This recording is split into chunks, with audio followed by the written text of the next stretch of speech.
groups, who all there? Who all there? Because something that a 60-year-old might be interested in, a 21-year-old will not. Okay, so you also got to see about that.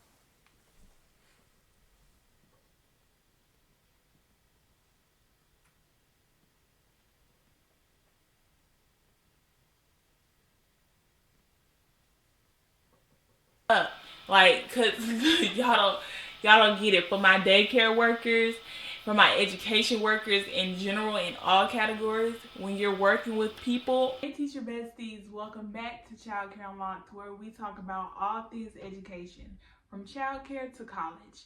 This episode, we are talking about homeschooling. And for our 10th episode, we have a special guest, my mom, my friend, and my teacher. And I'm going to let her introduce herself. Hi, teacher besties. I'm Romona. I am um, I am a wife and a mother of four, and I have homeschooled since 2006. And I've only homeschooled three of my four, but I enjoy it, and I am now diving into doing some business consulting for homeschooling. So you can find me on Facebook with Home Breakthrough the Homeschooling Matrix, and that's it. Thank you for that amazing introduction of yourself. We're going to go ahead and jump right into it. So, I want to know your take on the difference between TV shows of the 2000s and the TV shows of today, and how that is affecting the children's behavior from the 2000s and today. So, what is the difference between the TV shows? Well, there's definitely been a lot in 25 years. Even as the early 90s or late 90s, there was a lot more, I think, black representation um, on TV for children shows, and they were very educational.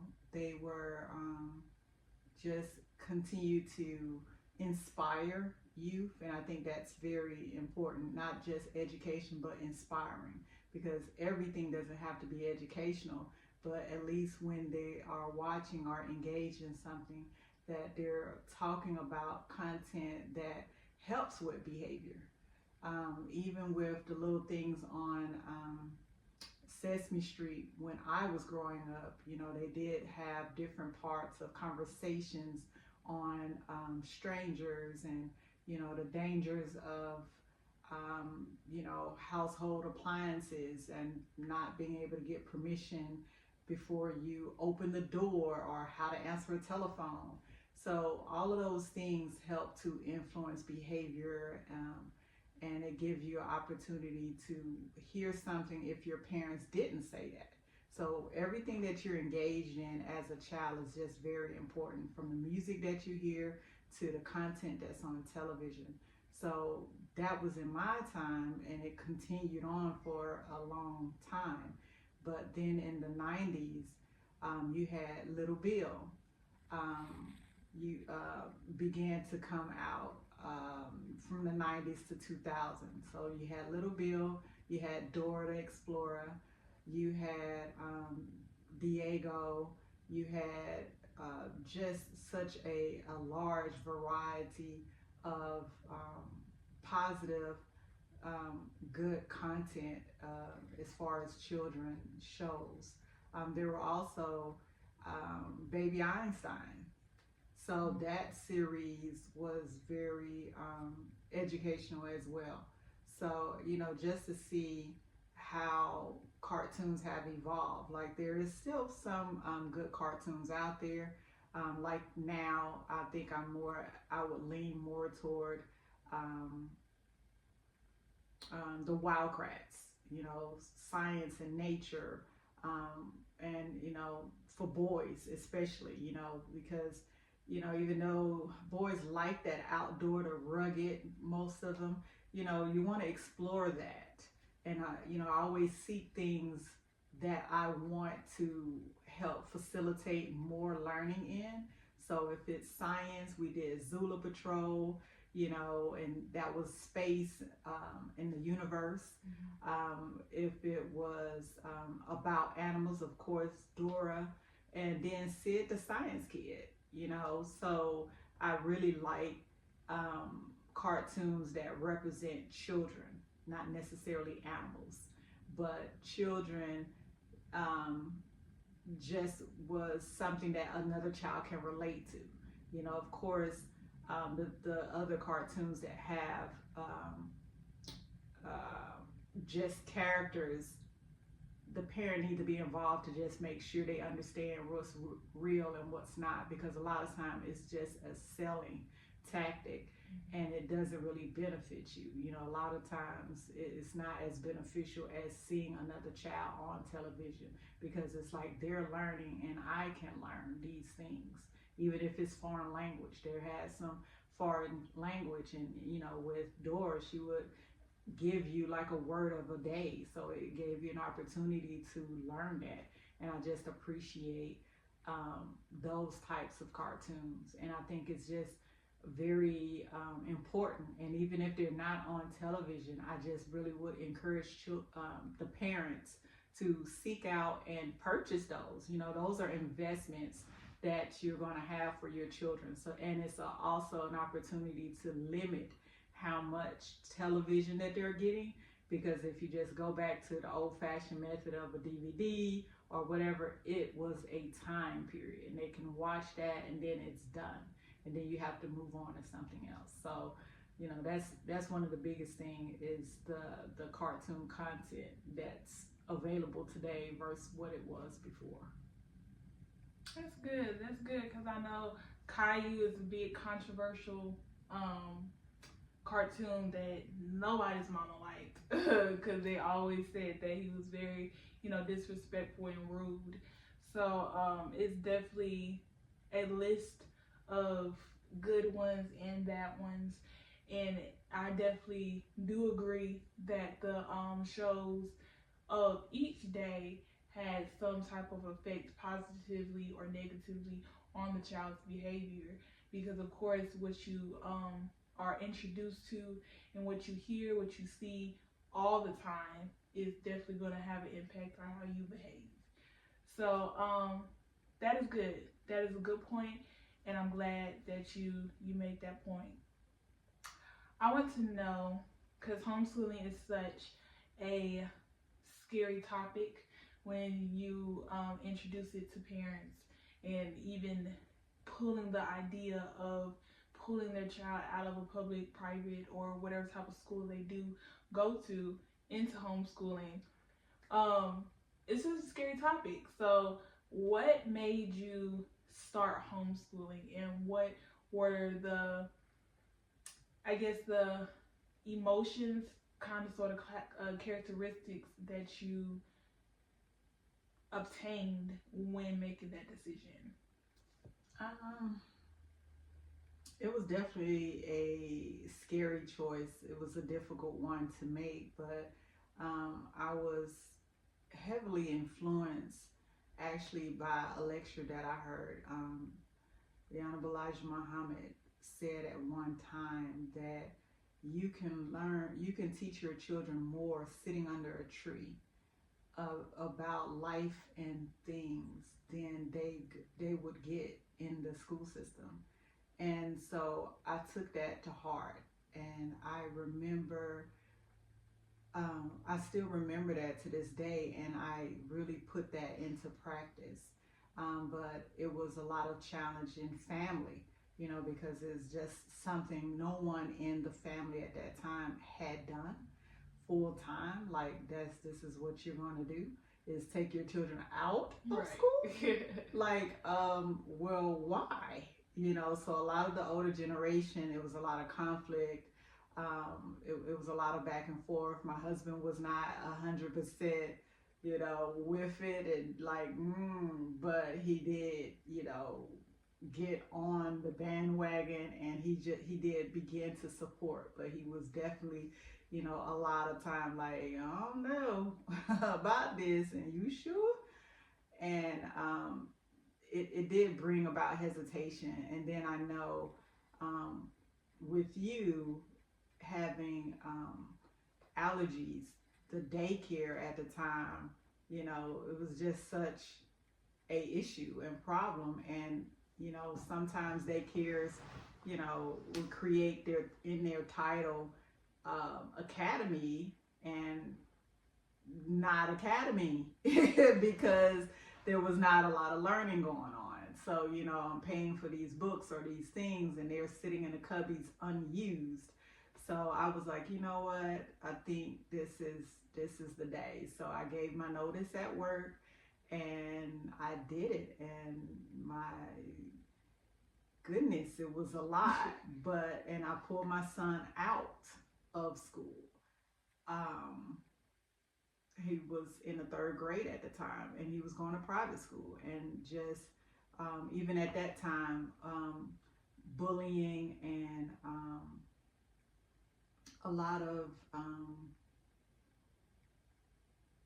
things that were happening in private schools even at that level was just very disrespectful. It was uncomfortable. It was a lot happening. And so I think it was just where I just, kind of just made a decision where what is the best way to protect the children and then learn. So I just decided to we're going to go on this journey together. So it wasn't like how it is now with so many people on YouTube and doing all these things and curriculum choices and all of this. It was just something that I did. And I just learned along the way. But it was a very difficult choice and decision. But I decided that, I would look into this 1 year at a time, one step at a time. And I didn't put an expectation that I was going to do this forever. And I think sometimes parents, when they're making these choices, for whatever reason, it doesn't have to be forever. It is for a limited time. It can be for, a long term. It could be just through elementary and you want to re-engage, a different school in junior high. You want to do junior high, and then re-engage back in high school, or you want to do high school and let them go, and then no, I'm gonna take them out in high school and go from there. So whichever stage, wherever you are, be patient with yourself, and just, starting is just a part of the process. So, that was my fear that I wasn't going to do a good job. Are they gonna really learn? Am I doing this right? It just seemed like it seemed like I need to be doing more. And some years I used the online platforms that was available, and mainly at the time was K-12. And I did use that, but then I also realized too that it was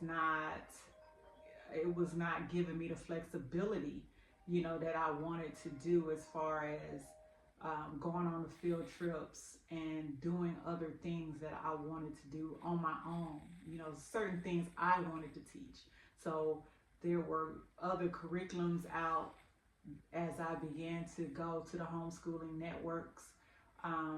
There were curriculums that taught children how to do household stuff, not chores, but how to be a little host, and just little cute little things that it's like, oh, this is so cool. It's like, oh, I have such a variety of things that I can also include into this homeschooling thing that I wouldn't have had an opportunity to do, or they wouldn't have had the opportunity if they were in school. So I was just able to do that. And then, as I got more and more comfortable, and I took you guys out of the K-12, and then I started to design my own, I guess, program for homeschooling. Then I was like, okay, I got this. So now it's like, okay, I understand. Let's do these field trips. And we've been to Ivan Ailey. We've been to the violin brothers. We've been to, we've been out of town and go to science museums. So it was so many things that we were able to pack into a school year that was related and non-related. But, I think just enjoying the process as well was, it began to calm my nerves. It began to, as people would see and your responses and how you conducted and act when we were out, they just begin to appreciate the fact. So, oh, they homeschool. Oh, and you can ask them anything, and then they were able to articulate it. So I think that was the thing, especially Black history.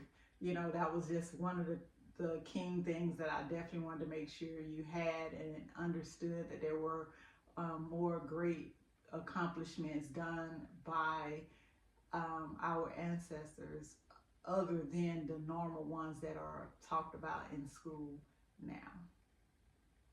That is a wonderful response. I think the main thing, especially that I got from what you had said, that starting was extremely scary. And I think that's the main reason why a lot of parents don't start, because I have this life and I have to do good by it. And I don't know this. I don't know math. I don't know division. I don't know science. I don't know this. I don't know that. But you so engulfed on what you don't know. How about you start with what you do know? And also, homeschooling isn't so strict like a public school or a private school, whatever other type of school, because it don't have to be as book led, especially when you have younger children from your 1 to 6 year old. Can't be book led anyways. It has to be a lot more hands on. So you have to be very creative, and you have to be mainly very, very, very brave. Because I could only imagine, So I was fortunate to be very well rounded and be able to still go into the world as an 04 baby when people assume that I don't know half the stuff that I do know. So with the like cursive, with Roman numerals, with knowing how to set up a table, with knowing how to polish silverware. Ask me why I had to polish silverware. I don't know, and I still can't tell you. But at least I know how to, because you often do assume, like I had said, that most people don't know how to do it after this certain age. It's a lost art. Well, we found the art over here. We found the art over here. So I definitely give you 100% kudos on the journey that I was able to be on with you. And of course, we went to many museums throughout the whole 06 to 2019. But at the end of the day, as a parent, if you are thinking about homeschooling your child, the first thing that you can really do is really do it. Just do it. Like, write down 5 things that you know how to do, and then 5 things that you would like for them to know, and then you can just start from there. And also, her information will be down in the description. So if you need somebody to just give you a little bit more motivation, as you hear, she knows it all. Okay, she knows it all. She's been doing this since 06, and she's had 2 boys and 1 girl throughout this process. So y'all gotta eat up the information while you can, because who else gonna know, right? So other than that, how did you come up with the certain ideas that